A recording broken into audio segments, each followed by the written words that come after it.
সিঙ্গারা শুধু একটি খাবার নয়, এটি আমাদের জীবনের ছোটখাটো আনন্দের অন্যতম মাধ্যম।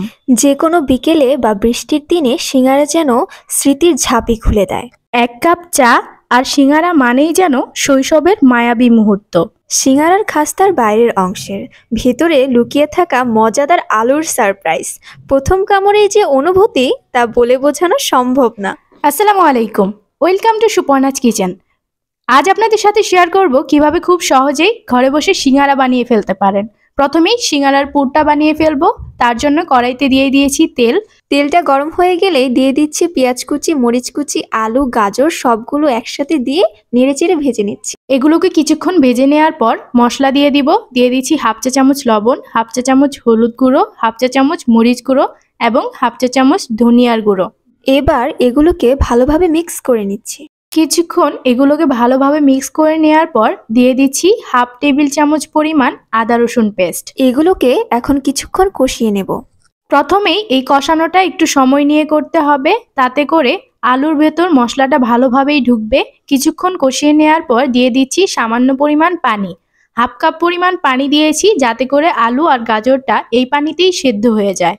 প্রায় 10 মিনিট রান্নার পর যখন পানিটা শুকিয়ে যাবে তখন ভালোভাবে নেড়েচেড়ে দিব, আর ঢেকে দেওয়ার প্রয়োজন নেই। এবার স্প্যাচুলার সাহায্যে আলুগুলোকে একটু আধ ভাঙা করে দিতে হবে, যেমনটা আমরা সিঙ্গারার ভেতর দেখি। আলুগুলো একটু ভেঙে দিচ্ছি। আলুগুলো ভেঙে দেওয়ার পর লাস্টে নামানোর আগে দিয়ে দিচ্ছি কিছু ধনিয়া পাতা। এতে করে সিঙ্গারার ভেতর ধনিয়া পাতার একটি স্ট্রং ফ্লেভার পাওয়া যাবে। আপনাদের যদি এই ধনিয়া পাতার ফ্লেভারটা ভালো না লাগে, সেক্ষেত্রে এটা বাদ দিতে পারেন। আপনারা এই অসাধারণ লোভনীয় পুরের চেহারাটা তো দেখুন। আমার পেজের ভিডিওগুলো যদি আপনাদের কাছে ভালো লেগে থাকে, তাহলে অবশ্যই পেজটি ফলো দিয়ে রাখবেন এরকম মজার মজার রেসিপি পাওয়ার জন্য। এবার মজাদার সিঙ্গারা বানানোর পালা। সিঙ্গারার ডোটা আমি আগেই অফ ক্যামেরায় বানিয়ে রেখেছিলাম। এখানে বেশি কিছু নয়, ময়দা, লবণ আর নর্মাল টেম্পারেচারের পানি দিয়ে একটা ডো বানিয়ে নিয়েছিলাম। নর্মাল রুটির ডো আমরা যেমনটা বানাই, না শক্ত না নরম। ডোটা বানানোর পর উপরে একটু তেল দিয়ে 15 থেকে 20 মিনিটের জন্য রেস্টে রেখে দিয়েছিলাম।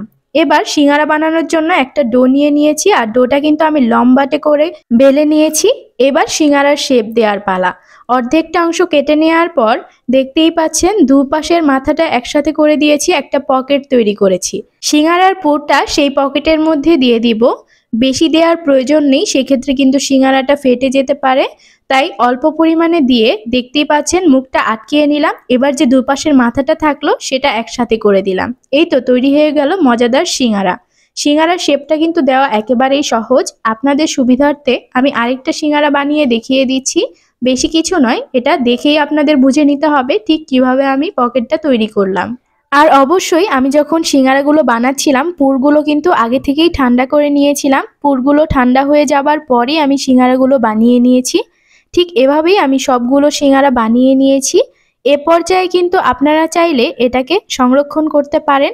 প্রায় 10 থেকে 12 দিন আপনাদের ডিপ ফ্রিজে এটাকে রেখে সংরক্ষণ করতে পারবেন। যখন খেতে মন চাইবে তার 2 মিনিট আগে কিংবা 5 মিনিট আগে বের করে গরম তেলে ভেজে নিলেই কিন্তু গরম গরম সিঙ্গারা পরিবেশন করা হয়ে যাবে। আমি এবার আপনাদের কিছু সিঙ্গারা ভেজে দেখাচ্ছি। সিঙ্গারা ভাজার ক্ষেত্রে কিন্তু চুলার ফ্লেমটা হাই হিটে রাখা যাবে না। চুলার ফ্লেমটা মাঝারি রেখেই সিঙ্গারাগুলো ভেজে নিতে হবে, এবং প্রথমে সিঙ্গারাগুলো দেওয়ার পর যখন এক পাশ ভাজা হয়ে যাবে তারপরই এটাকে উল্টে দিতে হবে। প্রায় 5 থেকে 7 মিনিট সময় নিয়ে এই সিঙ্গারাগুলোকে আমি ভেজে নিয়েছি। দেখতেই পাচ্ছেন কি সুন্দর একটা কালার এসেছে না? এই সিঙ্গারার টেস্ট তো বাইরের দোকানের সিঙ্গারার টেস্টকে হার মানাতে বাধ্য, এবং যারা আমার হাতে এই সিঙ্গারাটা খেয়েছে তারা তো রীতিমতো এই সিঙ্গারার ভক্ত হয়ে গেছে। বাইরে থেকে যেন আর সিঙ্গারা খেতে মনেই চায় না। আপনারা চাইলে কিন্তু এই সিঙ্গারা ফ্রোজেন করেও খেতে পারেন। আর ফ্রোজেন করতে চাইলে অবশ্যই কাঁচা পেঁয়াজ বা কাঁচা মরিচ ব্যবহার করবেন না। আমি যেভাবে ঠিক পুরটা বানিয়েছি ঠিক সেভাবেই বানাতে হবে।